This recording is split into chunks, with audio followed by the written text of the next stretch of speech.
Bien-aimés dans le Seigneur, je vous salue. Soyez bénis ce matin. Amen. Vous pouvez nous afficher, s'il vous plaît, Jean chapitre 11.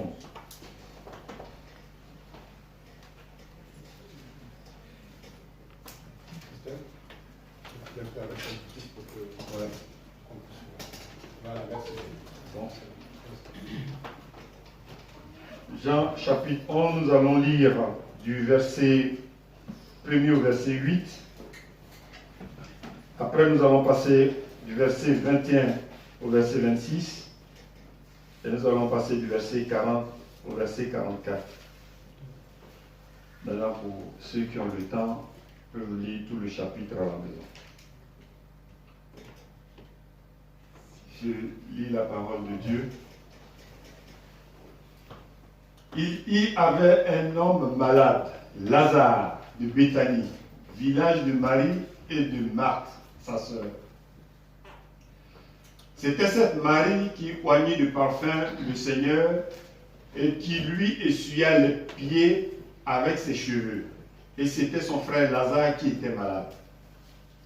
Les sœurs envoyèrent dire à Jésus, « Seigneur, voici, celui que tu aimes est malade. » Après avoir entendu cela, Jésus dit, « Cette maladie n'est point à la mort, mais elle est pour la gloire de Dieu, afin que le Fils de Dieu soit glorifié par elle. » Or, Jésus aimait Marthe et sa sœur et Lazare.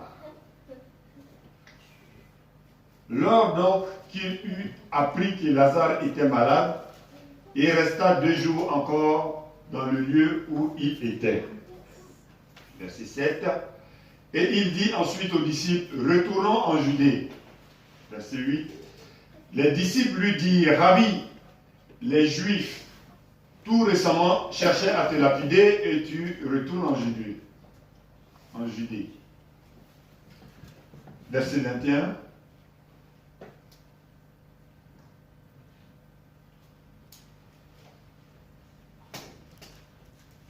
Verset 21.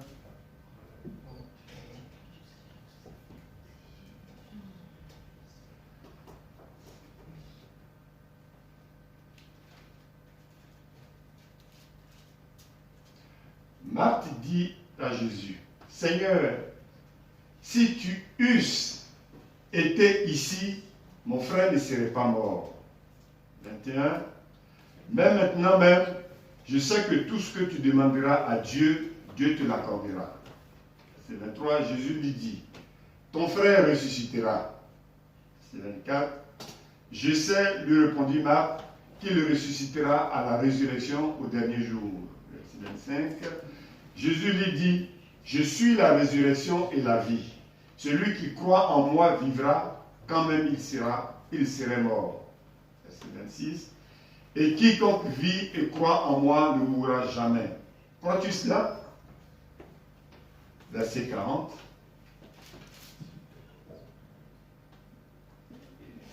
40 à 44. Jésus lui dit, ne t'ai-je pas dit que si tu crois, tu verras la gloire de Dieu? 41. Ils ôtèrent donc la pierre et Jésus leva les yeux en haut et dit, Père, je te rends grâce de ce que tu m'as exaucé. 42. Pour moi, je savais que tu m'exauces toujours, mais j'ai parlé à cause de la foule qui m'entoure, afin qu'ils croient que c'est toi qui m'as envoyé. Verset 43. Ayant dit cela, il cria d'une voix forte, Lazare, sors. Verset 44. Et le mort sortit, les pieds et les mains liés de bandes, et le visage enveloppé d'un linge. Jésus leur dit, déliez-le et laissez-le aller. Amen. Amen. Seigneur, je veux te rendre grâce ce matin. Père, je bénis ton nom parce que tu fais de moi en ce moment même un instrument entre tes mains pour la gloire de ton nom. Seigneur, merci pour ton peuple qui est présent, qui va être nourri par ta parole. Que la gloire te revienne au nom de Jésus. Amen. Amen. Amen. Amen. Donc, Voici une belle histoire et ce matin nous l'avions chantée. Nous avions chanté la résurrection de Lazare. Lazare était malade. Lazare était gravement malade et avait pour ami Jésus. Lazare était frère de Marthe et Marie. Cette Marie, parce qu'il faut savoir que dans la Bible, dans le Nouveau Testament, il y a 3 sortes de Marie, il y a 3 Maries. La Bible parle de 3 Maries.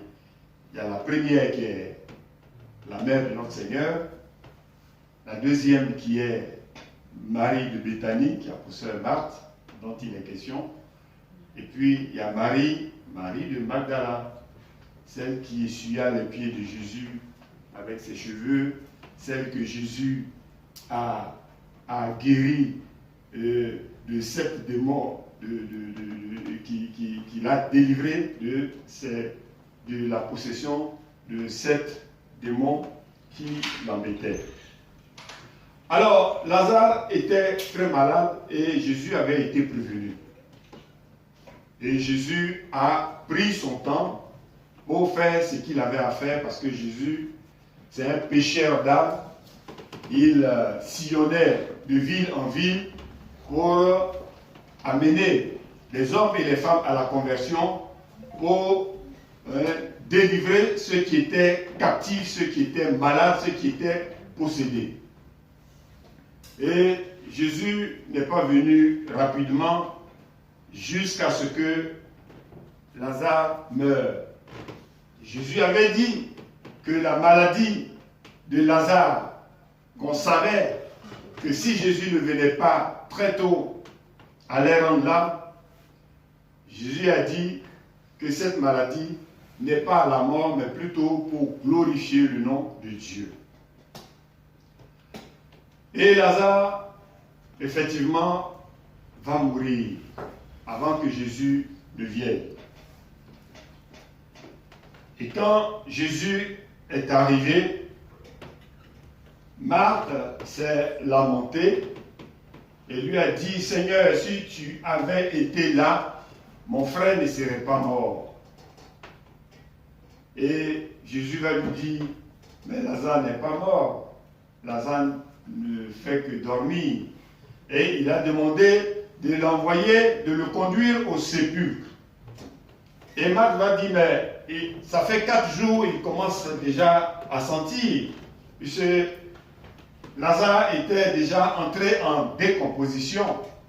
Mais quand Jésus va arriver au sépulcre et qu'il va crier, Lazare, Lazare va sortir du tombeau. Lazare va connaître la résurrection. Lazare va ressusciter.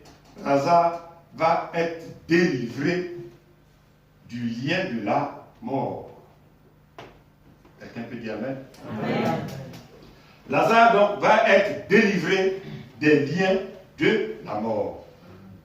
Lazare donc va vaincre la mort. Voilà pour la petite histoire. Vous pouviez lire pour approfondir votre connaissance. Et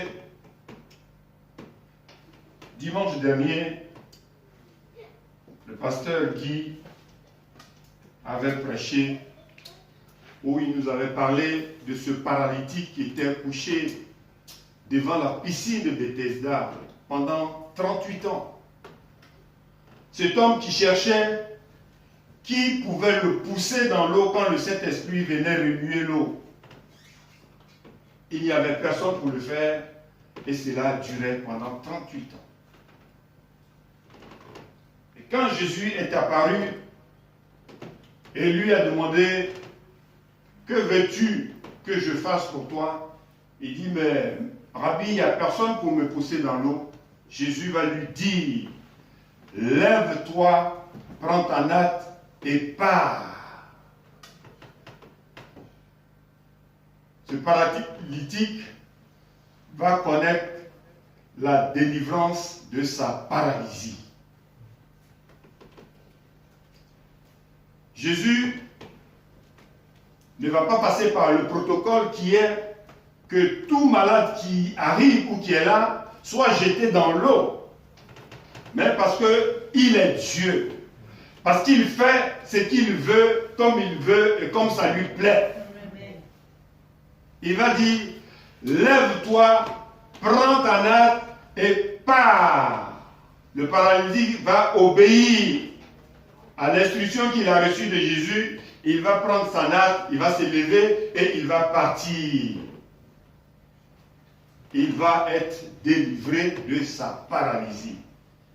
Si vous avez bien compris, ce matin, je voudrais vous parler de la délivrance.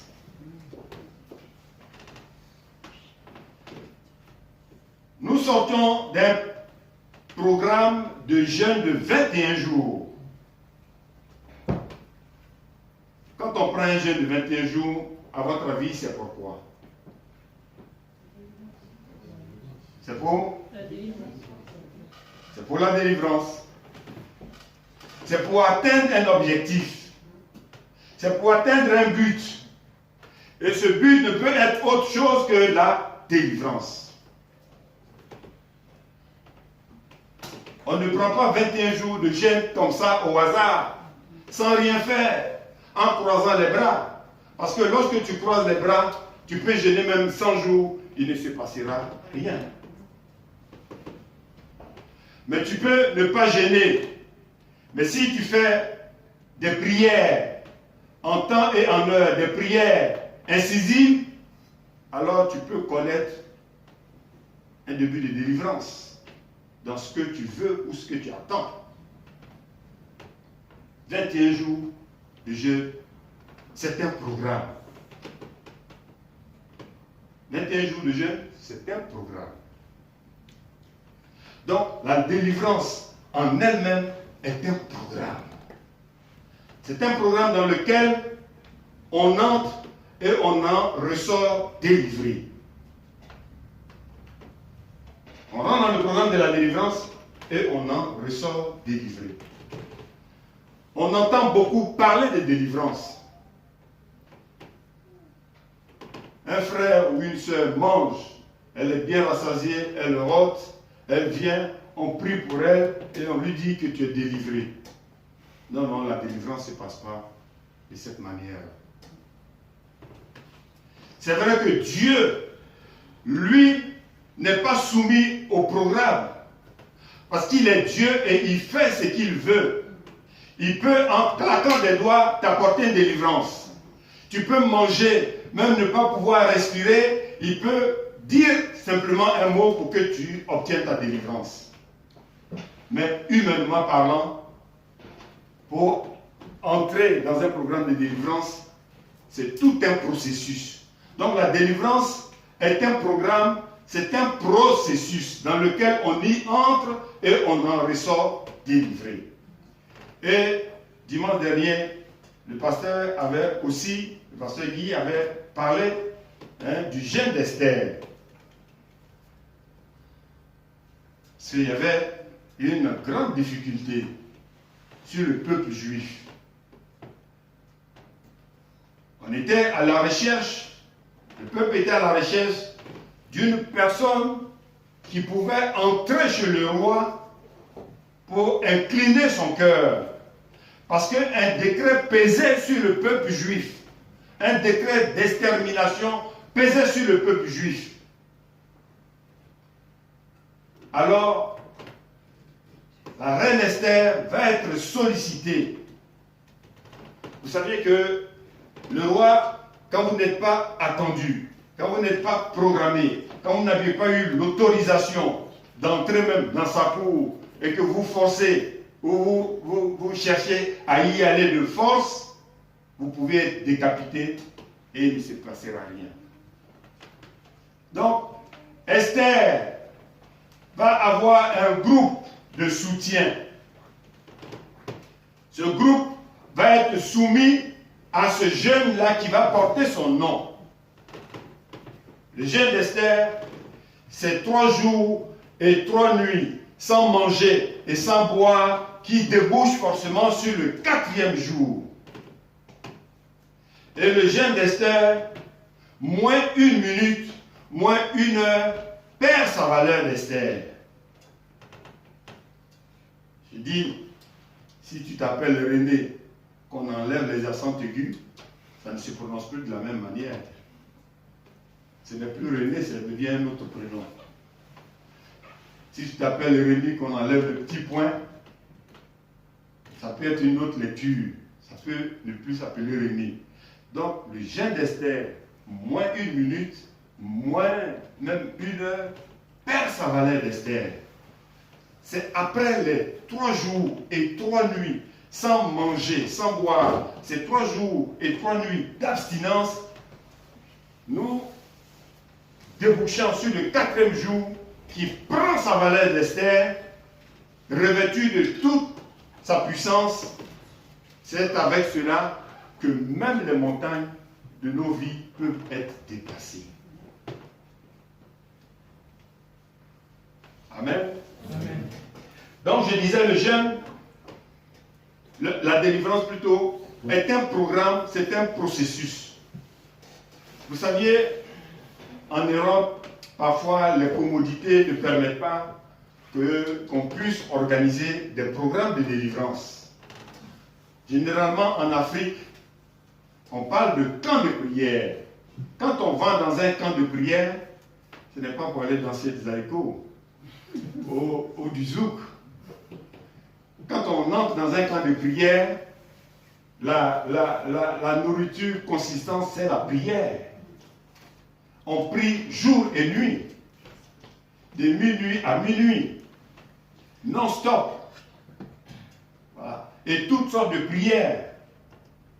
Selon ton cas, selon ta situation, les prières spécifiques sont faites pour arriver à bout de la situation qui t'embête depuis des années, parfois depuis des générations.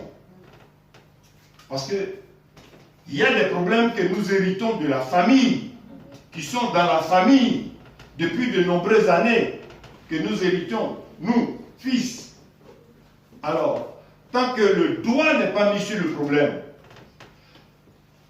tant que le doigt n'est pas mis sur la situation par la prière, on peut prier et le problème va toujours demeurer. Si tu as mal au ventre, que tu vas chez le médecin pour jouer au zigoto pour dire que tu as mal à la tête, le traitement qu'il va te donner ne va pas arriver à bout de ton mal de ventre. C'est lorsque le bon diagnostic est fait, lorsque tu as bien décrit ce que tu as, que le médecin peut te donner un traitement qui va venir à bout du mal dont tu souffres. N'est-ce pas? Donc, la délivrance, il faut savoir qu'elle a 2 phases. Il y a la phase théorique et il y a la phase pratique. Ce que nous allons voir aujourd'hui, c'est la phase théorique de la délivrance. Dans la délivrance, il y a 7 compartiments. 7 compartiments. Pour arriver vraiment à obtenir, pour arriver à être sûr d'obtenir sa délivrance, il faut avoir franchi 7 étapes. Le chiffre 7 est le chiffre de la perfection. Tout le monde sait, n'est-ce pas? Donc, cela amène, comme j'ai dit, dans un camp de prière, cela nous amène forcément à faire un jeûne résidentiel. Ça veut dire quoi? Ça veut dire qu'on prend ses effets, on prend son baluchon, on rentre dans le camp de prière, on est là-bas, on est coupé de la radio, des téléphones, des plaisirs du monde, on se consacre uniquement qu'à la prière et il n'y a que par cela, par ce biais-là, qu'on peut arriver vraiment à obtenir sa délivrance. Le jeûne résidentiel, comme je l'ai dit, vous savez, lorsque vous annoncez, ou dans votre tête, vous programmez que vous allez prendre un jeûne, les tentations se multiplient par je ne sais pas combien. Lorsque vous décrétez que vous allez jeûner, vous allez prendre un moment de jeûne, les tentations sont multiples. Jésus lui-même qui est Dieu, lorsqu'il était en période de pénitence, a été tenté. Le diable est venu à lui et a dit, si tu es fils de Dieu, ordonne que cette pierre se transforme en pain. Il va dire, arrière de moi Satan. L'homme ne se nourrira pas seulement de pain, mais de toute parole qui provient de la bouche de l'Éternel.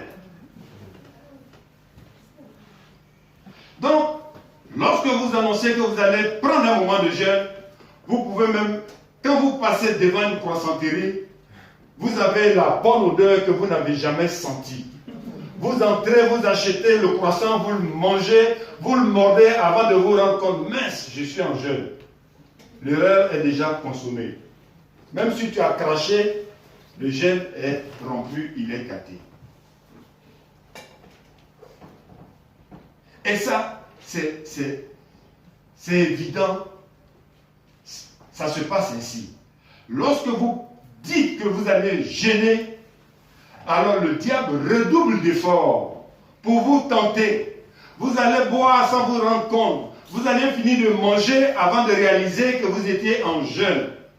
Le jeûne est gâté et l'objectif que vous voulez atteindre ne peut plus être atteint ou va être atteint à moitié.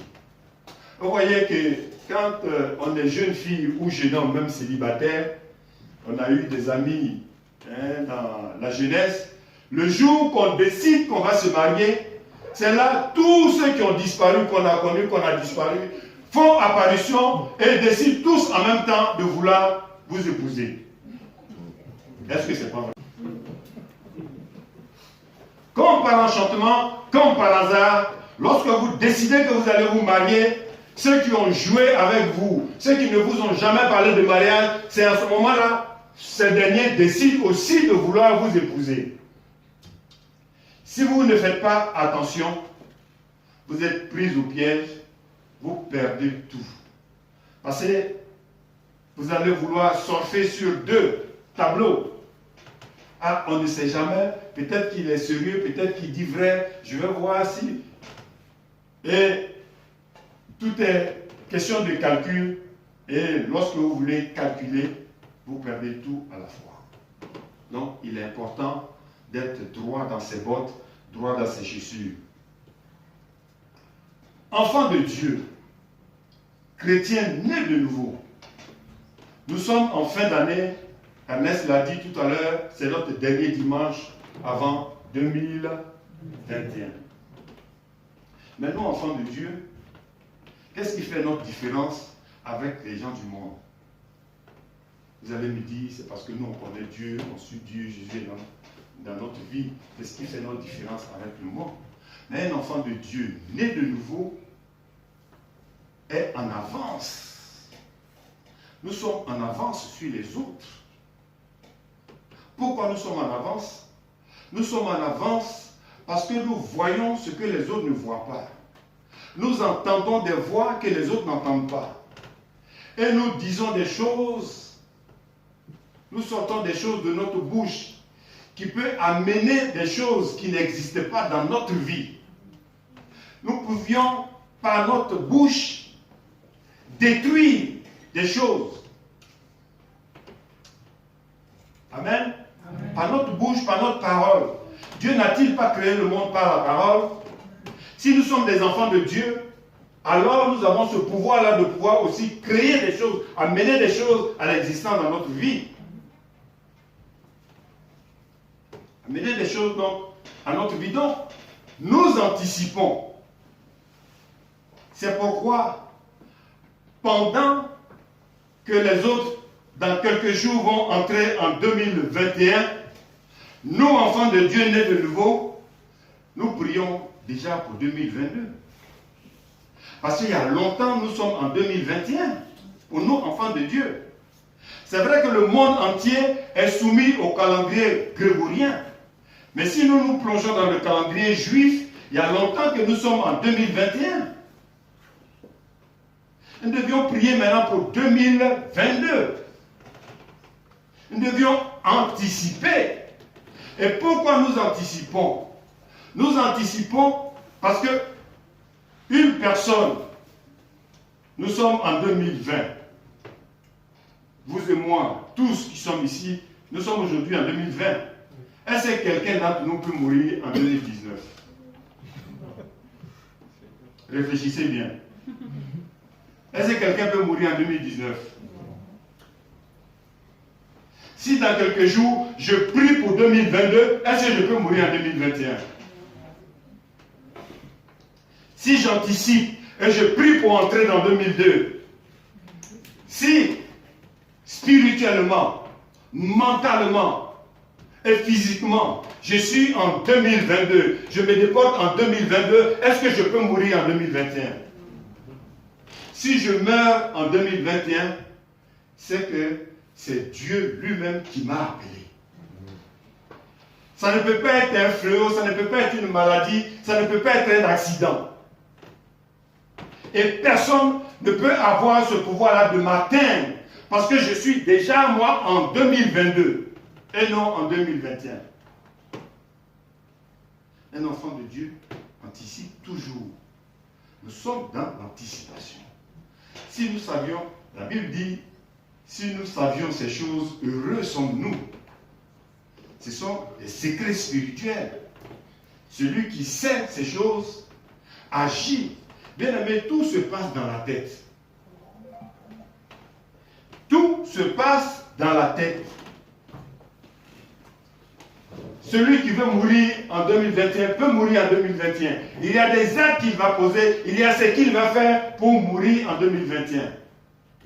Mais si je refuse de mourir en 2021, je ne mourrai pas. Je vivrai et je raconterai les merveilles de l'Éternel. Dit la parole de Dieu. Donc, c'est dans le mental, c'est dans la tête que tout cela se passe. La Bible dit, si je professe, si je parle, je dis, et que je crois dans mon cœur, je suis sauvé. Je suis sauvé, mais dit, je suis délivré. Pour aller dans le royaume, comme héritage qui nous attend, on ne va pas rentrer posséder de nos démons et de tout le reste. Nous n'aurons pas au royaume céleste, nous allons entrer dans ce paradis délivrés de toute envie, de toute obsession, de tout. On va être délivrés de toutes ces choses-là qui nous retardent dans ce monde. Amen. Amen. Donc, voilà ce que, pour commencer, je peux dire. Nous allons prendre notre texte et nous allons lire Romains 10, versets 9 à 10. Nous allons voir le premier point, la première partie qu'il faut pour entrer dans la délivrance. Comme je dis, ça c'est vraiment de manière humaine, de manière physique. Parce que Dieu peut amener, quel que soit ton état, quel que soit ce que tu as fait, même si tu es reprochable de tout, même si tu n'as pas droit, tu es sale comme ce n'est pas permis, même si tu es le plus grand pécheur du monde, si Dieu veut en un seul instant t'accorder la délivrance, il t'accorde la délivrance. Mais si ce n'est pas Dieu, que humainement parlant, toi-même tu veux te débarrasser de tout ce qui te possède, c'est le cheminement que je suis en train de donner. Donc la première partie, c'est la confession de foi. Alors je lis la parole de Dieu. Si tu confesses de ta bouche le Seigneur Jésus, et si tu crois dans ton cœur que Dieu l'a ressuscité des morts, tu seras sauvé. Mais si c'est ça, toute l'église est sauvée, on est tous sauvés. Vous voyez, ça c'est pas dur ça. si je dois confesser de ma bouche le Seigneur Jésus, et je dois seulement croire dans mon cœur que c'est lui le Seigneur, c'est lui le Maître, c'est lui le Dieu, alors je suis sauvé. La confession de foi, c'est important. Dis-moi qui tu fréquentes, je te dirai qui tu es. Alors, il y a des personnes, des hommes et des femmes qui, un jour, on les invite à l'église où, voilà, ils viennent et puis ils prennent plaisir, après tous les dimanches à être là, voire même toute l'année. Et dans l'église, ils sont assis et jamais ils n'ont ouvert la bouche. Jamais on les a entendus prier. Bon, ici, quand on vient, on commence par la louange, on commence par l'adoration, après on fait les offrandes, après on fait la Sainte Seine, et puis on écoute le message, quand ça finit, on rentre. Donc tu peux, avec un programme comme ça, passer une année dans une église sans même ouvrir la bouche. Alors que tes programmes doivent t'amener, comme ça a été fait ce matin, le pasteur l'a fait ce matin pour la Sainte Seine, nous avions tous lu. Chacun de nous a élevé la voix, a fait la lecture audible. Tout le monde a entendu. Parce que tu rentres dans une église, on ne t'a jamais entendu dire Jésus. Tu n'as jamais prié Jésus. Tu n'as jamais élevé la voix. Est-ce que tu es enfant de Dieu? Parce que sachez une chose, que le dimanche, tous, c'est vrai qu'on se connaît tous ici, mais tous ceux qui viennent ne sont pas forcément enfants de Dieu. Il y a au milieu de nous un ou quelques enfants du diable qui viennent voir, qui sont en repérage, voir les secrets de l'église et se préparer pour déstabiliser l'église. Pourquoi les églises sont déstabilisées? Pourquoi les églises ont des problèmes? Parce que tout le monde a accès.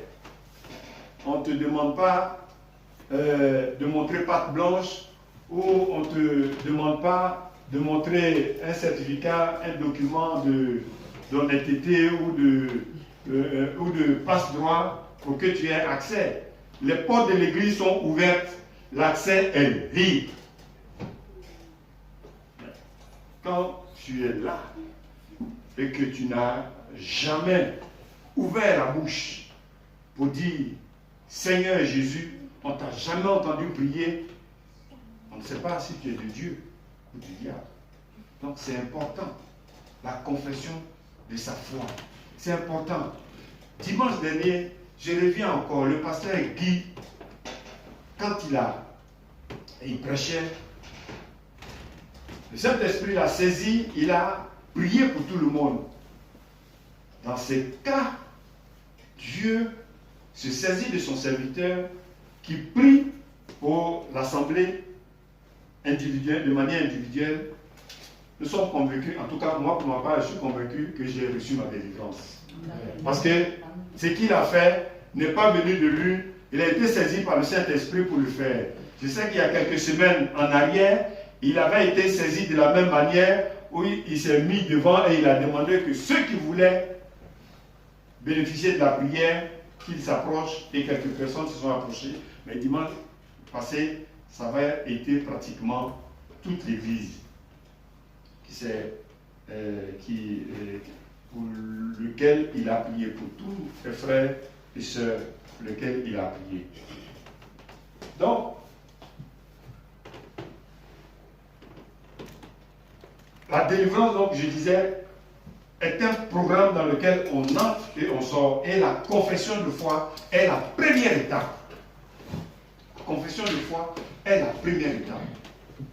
Cela se dit, si tu confesses de ta bouche le Seigneur Jésus, comment tu peux confesser de ta bouche le Seigneur Jésus?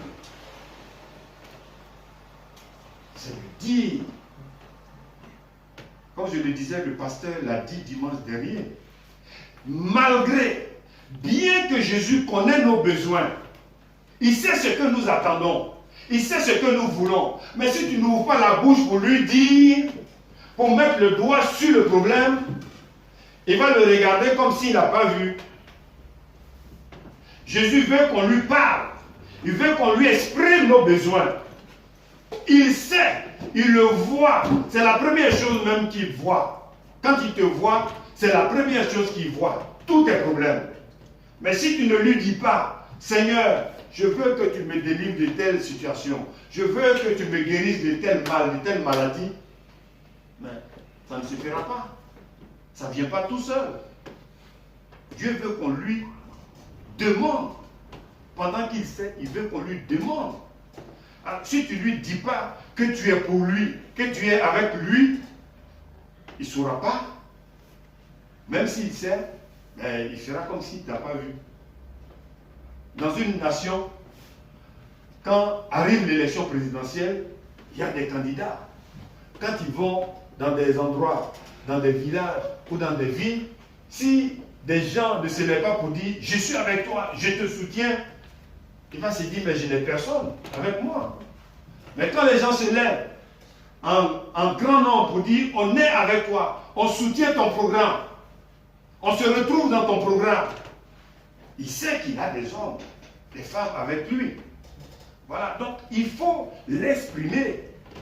Jésus veut qu'on lui exprime notre amour. Jésus veut qu'on lui exprime notre appartenance. Donc il est important de le confesser, de le dire. Il faut le dire. Il faut le dire. En tant qu'enfant de Dieu, en tant que chrétien, il faut le dire. Il a besoin d'entendre. Il veut entendre que tu lui dises qu'il est ton Dieu, que tu l'aimes, que tu l'as choisi, que tu es avec lui. Et que tu n'es pas avec Satan, tu n'es pas avec Belzébul, tu n'es pas avec le prince de ce monde, mais tu es avec lui, Jésus. Ça, c'est la première condition pour obtenir ta délivrance. Tant que cela n'est pas fait, tu passes à côté de la bonne chose. Amen. Ça, c'est la première condition. La deuxième condition, nous allons lire dans Matthieu chapitre 6, le verset 12 à 15. La repentance et le pardon. Affichez, s'il vous plaît, Matthieu. C'est là. Ah, c'est moi qui... Alors je lis la parole de Dieu. Pardonne-nous nos offenses, comme nous aussi nous pardonnons à ceux qui nous ont offensés. 13. Ne nous induis pas en tentation, mais délivre-nous du malin, car c'est à toi qu'appartient dans tous les siècles le règne, la puissance et la gloire. Amen. Continue. 14. Si vous pardonnez aux hommes leurs offenses, si vous pardonnez aux hommes, si vous pardonnez aux sœurs leurs offenses, alors votre Père Céleste vous pardonnera aussi. Verset 15. Mais si vous ne pardonnez pas aux hommes, votre Père ne vous pardonnera pas non plus vos offenses. Amen. Amen. La repentance, c'est le refus. Je refuse mon état. Je refuse d'être colérique. Parce que tant que tu ne refuses pas de mentir, d'être menteur, que tu gardes cet état-là, tu ne peux pas obtenir une délivrance. Il faut accepter, il faut d'abord reconnaître que tu es menteur. Il faut d'abord reconnaître que tu es pécheur et refuser cela pour pouvoir entrer vraiment dans ce programme de délivrance qui va te conduire à la délivrance. Et puis le pardon. C'est vrai. C'est très important. Le pardon est une arme spirituelle. Il faut pardonner. Il y a des chrétiens qui sont zélés à l'église. Des chrétiens qui sont vraiment, quand on les voit, on imagine, hein, on pense, on croit qu'ils sont remplis du Saint-Esprit. Quand ils viennent à l'église, ils chantent, ils dansent, ils parlent en langue. Mais quand ils sortent de l'église, ils sont fâchés avec tout le monde. Tout le monde est fâché avec eux. Ils ne parlent même pas à leurs parents. Ils sont coupés de leur famille. Avec leurs enfants, ce sont des problèmes. Tu ne peux pas être revêtu de ce manteau et puis prétendre que tu es délivré. Tu dois pouvoir pardonner. Tu dois pouvoir pardonner. Le Seigneur dit, si tu dois même faire ton offrande, que de là, tu te rappelles que tu as un souci avec un frère, avec une soeur, laisse ton offrande. Va d'abord te réconcilier avec ton frère, avec ta soeur, et viens faire ton offrande après qui agrée à l'Éternel. Que l'Éternel agrée. Va d'abord te réconcilier avec ton frère avant de venir faire ton offrande. Parce que Dieu n'a rien à faire avec ton offrande. La Bible dit qu'il est le roi, il est le propriétaire. L'or et l'argent lui appartiennent. C'est lui le créateur. C'est lui qui t'a donné ces choses. Il n'en a pas besoin. Donc, il faut pardonner. Si tu es fâché avec ta soeur, pendant que ce message passe maintenant, réalise avec qui tu as des problèmes. Parce que je l'ai dit déjà une fois ici, quand on est en palabre avec une personne, quel que ce soit ton collègue de travail, que ce soit quelqu'un avec qui tu n'as rien, tu n'as pas de lien de consanguinité, de lien de famille, si tu es fâché avec une personne, tu es spirituellement lié à la personne. Quand on est en colère, on est fâché avec quelqu'un, on est spirituellement lié à la personne. Il y a comme une chaîne qui te lie à la personne. Pour être délivré, il faut que cette chaîne se rompe, se casse. Et comment on rompt cette chaîne? On demande pardon. Même quand on a raison, on demande pardon. C'est ce que nous conseille la Bible, la parole de Dieu. Quand on prend Matthieu, je crois 6, verset 43, ou Matthieu 5, 43, cela est dit. On peut l'afficher rapidement pour voir.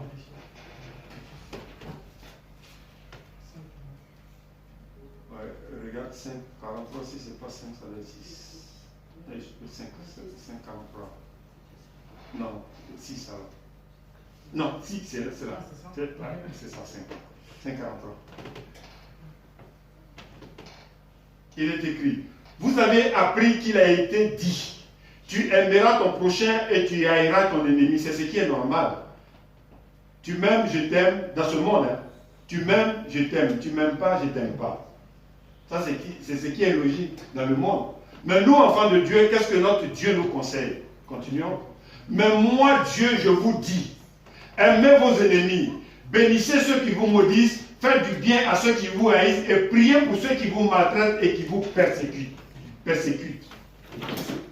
Dieu nous demande de prier pour nos ennemis.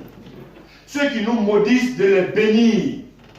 C'est en cela qu'il reconnaît que nous sommes ses véritables enfants. Tant que nous n'avions pas fait cela, nous sommes comme les autres.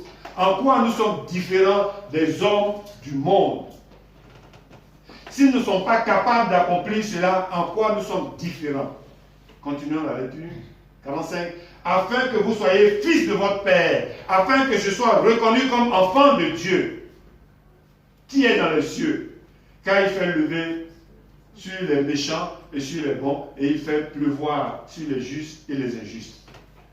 Voilà ce que Dieu nous recommande en réalité. Nous qui revendiquons l'identité de Christ. Nous qui disons que nous sommes chrétiens. Donc, si tu te rappelles que tu es fâché avec une sœur, elle aujourd'hui peut-être ne se trouve plus en France, elle est aux États-Unis, envoie-lui une lettre de réconciliation. Cherche son adresse, écris-lui une lettre de paix et de réconciliation. Si elle te répond, la Bible dit tu as gagné le cœur de ta soeur ou de ton frère. Si il ne te répond pas, toi tu as fait ta part devant Dieu. Tu auras fait ta part devant Dieu.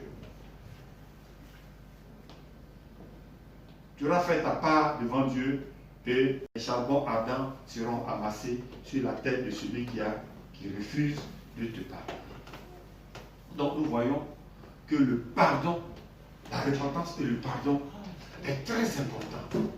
C'est la deuxième condition qui nous permet vraiment de nous sentir dans ce programme de délivrance qui va vraiment nous amener à la libération de toutes les possessions que nous avons. Amen. Amen. Nous continuons. Le troisième point, c'est le renoncement. On va lire Proverbe 28, verset 13, si vous pouvez nous l'afficher.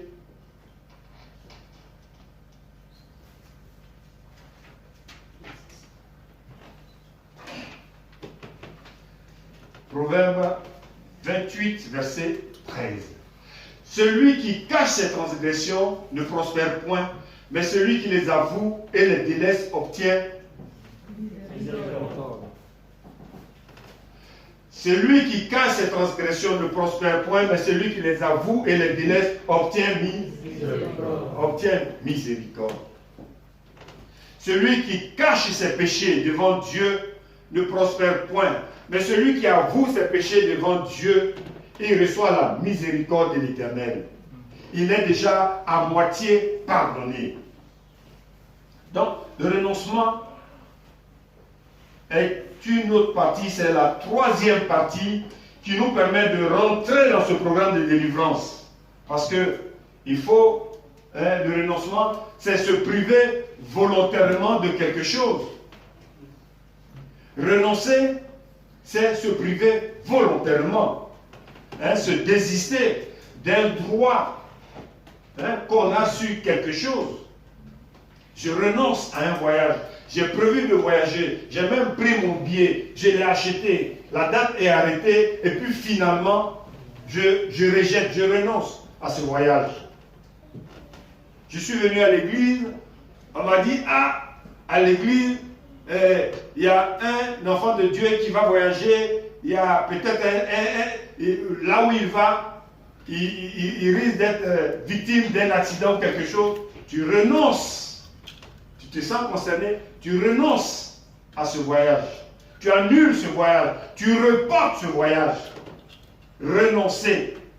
Nous devons renoncer. Nous renonçons à notre vie. Je renonce à ma vie, à la vie que je mène aujourd'hui là. Je renonce à cette vie-là. Je renonce à ma manière d'être. Je suis hypocrite de nature. Je vais renoncer à cette vie d'hypocrisie. C'est très important, le renoncement. Nous avions beaucoup de mauvaises habitudes que nous avions capitalisées dans notre vie. Il faut renoncer à cela. Donc le renoncement est aussi capital dans un programme de délivrance. Il faut renoncer à ces choses-là qui nous accablent, ces mauvaises habitudes que nous avons, nous devions renoncer à cela. Les excès de colère, je renonce à l'excès de colère que j'ai. Je ne peux pas être enfant de Dieu, prétendu né de nouveau, et être encore colérique. Manifester de la colère vis-à-vis d'un frère, vis-à-vis d'une sœur. Donc, je renonce à cela. Quand on a fini cette étape, on passe à la quatrième étape qui est la couverture spirituelle. Qui va nous conduire à Apocalypse 12, verset 11. Apocalypse 12, verset 11. Je dis là. Ils l'ont vaincu à cause du sang de l'agneau, à cause du sang de Jésus.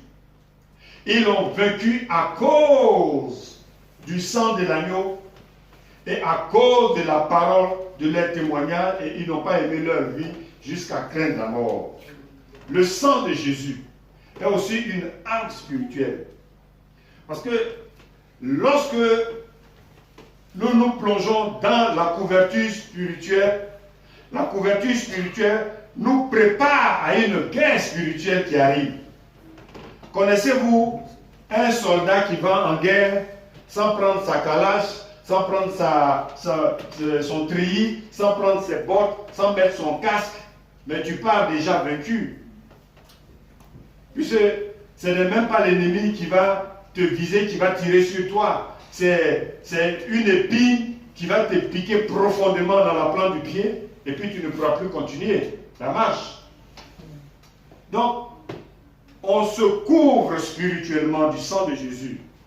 Le sang de Jésus est une arme efficace, une arme puissante. On se couvre de la tête aux pieds. La Bible dit, ce n'est pas par la chair, ce n'est pas par le sang, mais par la puissance du Saint-Esprit. Le sang de Jésus, nous l'utilisons pour nous envelopper. Lorsque je suis couvert du sang de Jésus, aucune flèche ne peut m'atteindre. Aucun sorcier ne peut m'approcher. Rien ne peut m'atteindre. Donc, le sang de Jésus est un bouclier. Le sang de Jésus est à la fois une cuirasse. Le sang de Jésus est une protection. Et le gilet pare-balles. Un militaire, un policier ou un gendarme, lorsqu'il entre en guerre, la première chose, quand il a mis son treillis, il met par-dessus son gilet pare-balles.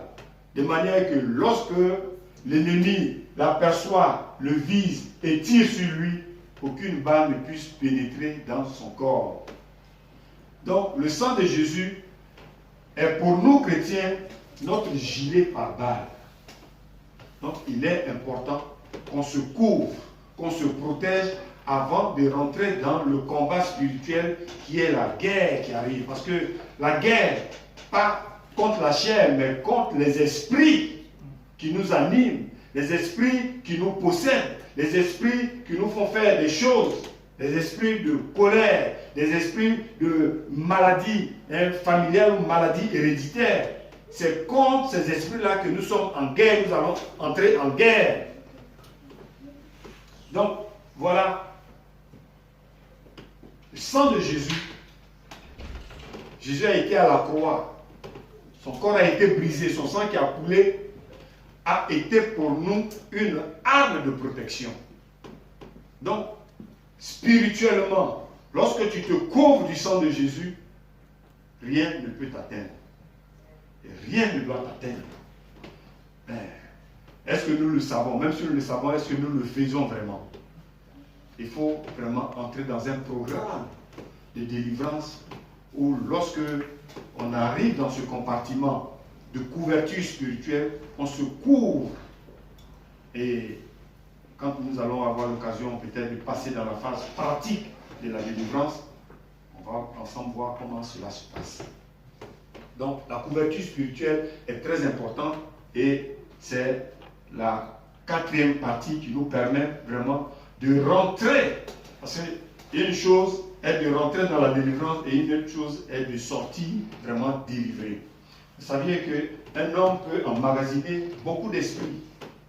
Il y a dans les esprits où les démons sont classifiés, il y a des démons guerriers, des petits démons et des gros démons, des grands démons. Le démon de Marie de nuit est un démon très, très, très dur. Il faut avoir vraiment de la puissance. Il faut être vraiment armé et prédisposé. Parce que c'est un ministère complet. Il faut savoir que déjà même pour amener un homme ou une femme à la délivrance, il faut avoir un esprit de prophète. Il faut être prophète quelque part. Parce que qui peut chasser l'esprit démoniaque? Qui peut déloger un esprit démoniaque? Si tu n'as pas l'esprit de prophète, tu ne peux pas déloger un esprit démoniaque. Voilà. Donc c'est pour ça que quand beaucoup de gens, même d'hommes de Dieu, font l'amalgame, quand ils disent te délivrer, j'ai pris pour toi, t'es délivré.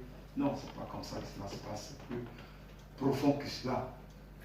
Mais Dieu a l'exclusivité de la délivrance.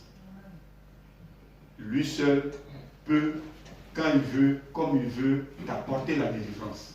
Mais si nous-mêmes, humainement parlant, nous voulons nous avions identifié ce qui nous fatigue, et des problèmes de stérilité par exemple, lorsque cela vient de la famille, dans une famille, tout le monde meurt de la même maladie, ce soit le diabète, ce soit les problèmes respiratoires ou la tension dans la famille du grand-père ou de l'arrière-grand-père, tout le monde a la même maladie, une maladie héréditaire. Si tu ne le sais pas, tu ne l'as pas identifié et que des prières spécifiques ne sont pas faites, tu ne peux pas obtenir cette délivrance. La délivrance nous amène à casser le maillon de la chaîne. Voilà, parce que nous ne nous reconnaissons plus dans ce qui se passe dans notre famille.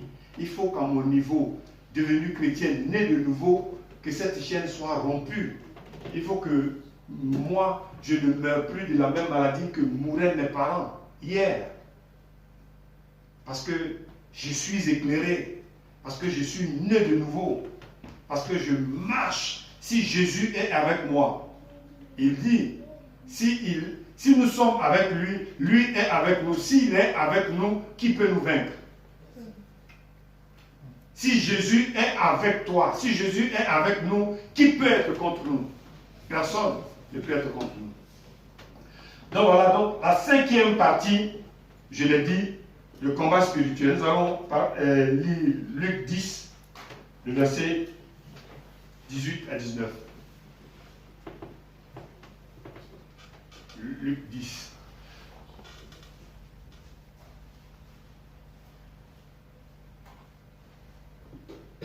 Luc 10, verset 18. Ouais. Jésus leur dit, je voyais Satan tomber du ciel comme un éclair. Verset 19. Voici, je vous ai donné le pouvoir de marcher sur les serpents et les scorpions et sur toute la puissance de l'ennemi et rien ne pourra vous nuire. Jésus n'a pas dit qu'il nous a prêté son pouvoir. Il dit qu'il nous l'a donné. Donner c'est quoi? C'est suivi de gratuité. Quand je donne quelque chose, je le donne gratuitement et je ne le réclame plus. C'est cela un don. Quand on fait un don, on ne le reprend plus. Jésus dit qu'il nous a donné le pouvoir d'écraser la tête du serpent, d'écraser la tête de tout péché, de tous les esprits qui nous fatiguent. Il nous a donné le pouvoir de marcher sur les serpents et les scorpions et sur toute la puissance de l'ennemi et rien ne pourra nous nuire. Mais que fais-tu du pouvoir que Jésus t'a donné? Très souvent nous dormons avec cela. Jésus l'a donné à chacun de nous. Il a donné à chacun de nous. Pas seulement au pasteur. Peut-être au pasteur, il a donné un peu plus. Parce que les sacrifices du pasteur sont plus lourds que le peuple de Dieu. Mais c'est chacun qui a reçu sa portion. Proportionnellement à sa foi. Proportionnellement à sa foi. Lorsque nous avions une petite foi, nous avions les petites bénédictions et les petites épreuves. Lorsque nous avions une grande foi, nous avons les grandes épreuves et les grandes bénédictions aussi. Tout est proportionnel. Il n'y a rien qui puisse être au-dessus de tes forces. Dieu ne peut pas t'envoyer une épreuve qui soit insurmontable. Mais si tu as une petite foi, tu n'auras que des petites épreuves. Si tu as une grande foi, on peut même te prendre, même serviteur de Dieu, on te jette en prison sans jugement, pendant que tu n'as rien fait, on te ramasse et puis. Mais parce que Dieu veut que tu ailles dans la prison pour prendre encore le temps de le méditer, de comprendre vraiment, de descendre en eau profonde pour comprendre sa parole. C'est cela. Et ça arrive parfois aux grands hommes de Dieu, parce que leur foi est grande. Jésus nous a donné le pouvoir. Il a donné le pouvoir à chacun de pouvoir triompher. À chacun de pouvoir marcher sur ses difficultés, sur ses problèmes. Il nous a donné le pouvoir de dominer sur les problèmes. Mais nous nous laissons ensevelir, nous nous laissons piétiner par les difficultés de la vie. Si je suis enfant de Dieu, né de nouveau, revêtu de la puissance de mon Père, je dis, j'ordonne et la chose existe. J'ordonne et la chose vient à l'existence. Ce que je ne veux plus, je dis à la chose de s'en aller et la chose part. En vérité, je vous le dis. Ce que tu condamnes sur la terre, si tu es un vrai enfant de Dieu, ce que tu condamnes sur la terre sera condamné dans le ciel. Et ce que tu bénis sur la terre, ce que tu invites à l'existence sur la terre, sera invité à l'existence dans le ciel. Quand nous sommes véritablement enfants de Dieu, nés de nouveau. Donc, le combat spirituel, nous avons le pouvoir. Ce n'est pas pour dormir avec. Ce n'est pas pour sommeiller avec. Ce n'est pas pour nous tiédir avec. Ce n'est pas pour nous refroidir avec. Nous avions reçu le pouvoir. C'est pour prier et dominer les situations. Changer le cours des choses. J'ai reçu le pouvoir. J'ai le pouvoir de Dieu. Je suis sans papier. Je veux m'adresser à la préfecture, je parle à la préfecture, mes papiers doivent sortir, mes papiers sortiront. Si je crois et j'ai la foi dans mon cœur, mes papiers sortiront. Tout se crée par la foi. Comme Dieu a créé la parole, et Dieu a créé le monde par la parole, tout se crée par la foi. Lorsque nous avons la foi, nous ordonnons aux choses de venir, les choses arrivent. Les choses ne marchent pas, les choses même courent vers nous. Parce que c'est le Saint-Esprit qui, comme un aimant, les attire vers nous. Lorsque nous sommes revêtus de l'Esprit de Dieu, le Saint-Esprit, qui est comme l'aimant, va attirer ce dont nous avons besoin vers nous. Nous avons reçu le pouvoir de combattre, de dominer, de triompher. Et nous donnons avec. Alors, il est temps que l'Église se réveille. Il est temps que nous nous réveillons. Il est temps que nous prenions conscience de notre identité. Il est temps que nous sachions ce que nous sommes réellement. Tu dois savoir que tu es capable. Tu es capable d'ordonner à une montagne de se déplacer dans ta vie, et cette montagne se déplacera avec la foi. Donc le combat spirituel, ça, c'est pour vraiment les esprits qui nous fatiguent. Ils sont tellement nombreux. Un homme à lui seul peut engranger près d'1 million de démons. Au cours d'une délivrance, peut-être on va réussir à chasser 500. Il va rester 500 autres. Les 500 autres, il faut une seconde délivrance, voire une troisième, afin d'être totalement délivré. Mais Dieu est le maître. En un rien de temps, il peut opérer une délivrance. Nous allons, donc la 6e partie, rapidement, Matthieu 18, verset 18, la proclamation prophétique.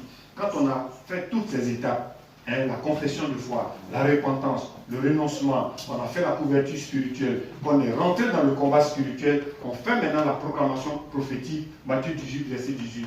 Je vous le dis en vérité, tout ce que vous lierez sur la terre sera lié dans le ciel, et tout ce que vous délierez sur la terre sera délié dans le ciel.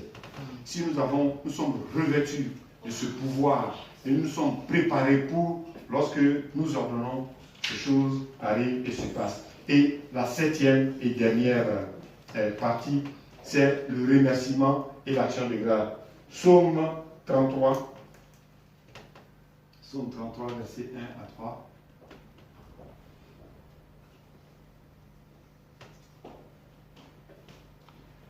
Juste, réjouissez-vous en l'Éternel.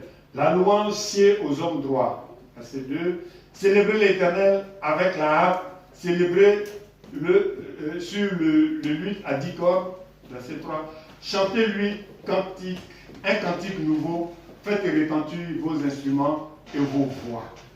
Chaque fois que le groupe de louange se met en place et que nous commençons à louer et à adorer Dieu, ce sont des actions de grâce c'est les premières actions de grâce que nous apportons au Seigneur. Et lorsque nous avions fini toutes ces étapes couronnées par l'action de grâce, on peut être convaincu que nous avions reçu véritablement notre délivrance. C'était la partie théorique de la délivrance. Dieu vous bénisse.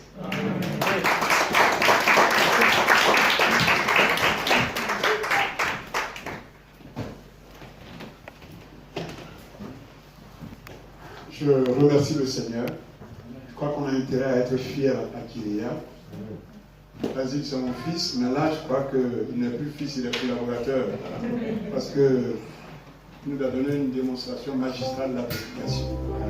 Je veux le dire, et c'était très, très, très bien. J'espère que vous avez remarqué la même chose.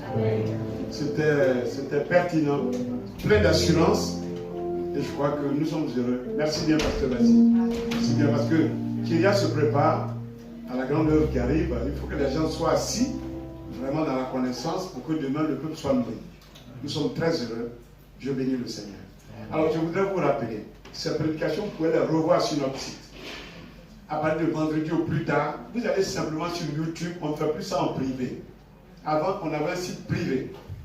C'était juste que les prédicateurs s'écoutent pour s'améliorer. Maintenant, nous avons, et puis pour améliorer même la chose, vous voyez que maintenant les volets sont fermés parce qu'on ne voyait pas nos visages à cause de la lumière qui était derrière. Maintenant, Raph a trouvé ça, ça fait qu'on a de belles images. Vous allez sur YouTube, vous tapez Église Kyria tout simplement. À partir du vendredi au plus tard, vous avez le culte qu'on a aujourd'hui. Bon, il y a tous ceux qui s'appellent Kyria, excusez-moi, vont apparaître, mais vous allez reconnaître notre salle. Amen. Donc, vous pouvez revoir le culte à partir de vendredi. Quelquefois, quand Raph a le temps, même mercredi, jeudi, vous les avez déjà. Donc, allez revoir le culte. Ça vous permet de réécouter la prédication, de revoir la louange. Amen. Voilà, que le Seigneur vous bénisse. Quand le Seigneur est dans mon cœur, la joie est là, la vie est là. Ça va avec la prédication. Merci. Groupe de louange, je vous laisse toute la place.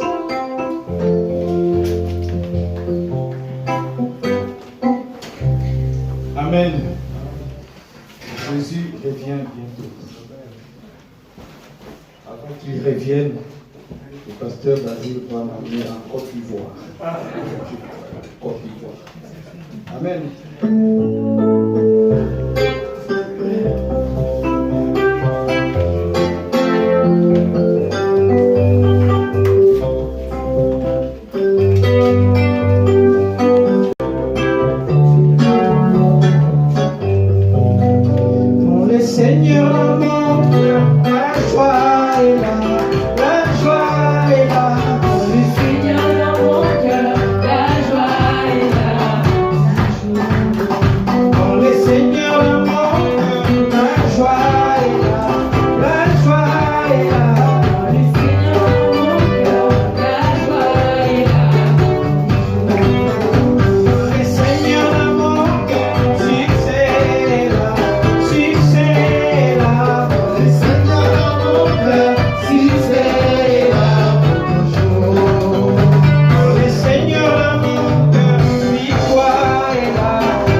ces moments agréables et tu es avec nous. Merci pour cette parole qui vient d'être prêchée, Père éternel.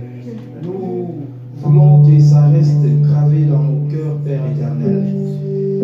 Je te confie tout cela qui était ce matin ici dans cette salle. Que le Saint-Esprit nous accompagne. Père, je te confie aussi tous ceux-là qui n'étaient pas avec nous, qui sont restés à la maison. Toi, tu connais la raison de leur absence, Père éternel. Bénis-les aussi. Père, je te confie cette semaine qui vient de commencer. Et c'est la dernière semaine de cette année 2020. Père éternel, nous voulons commencer cette année 2021 avec succès, avec joie, la paix dans nos cœurs, Père éternel. Et sans oublier, nous préparons la venue de notre Seigneur Jésus-Christ de Nazareth, qui vient bientôt. Et je crois, nous tous, nous serons avec lui dans le lieu céleste. J'ai ainsi prié. Amen.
Bon dimanche à tous. Amen.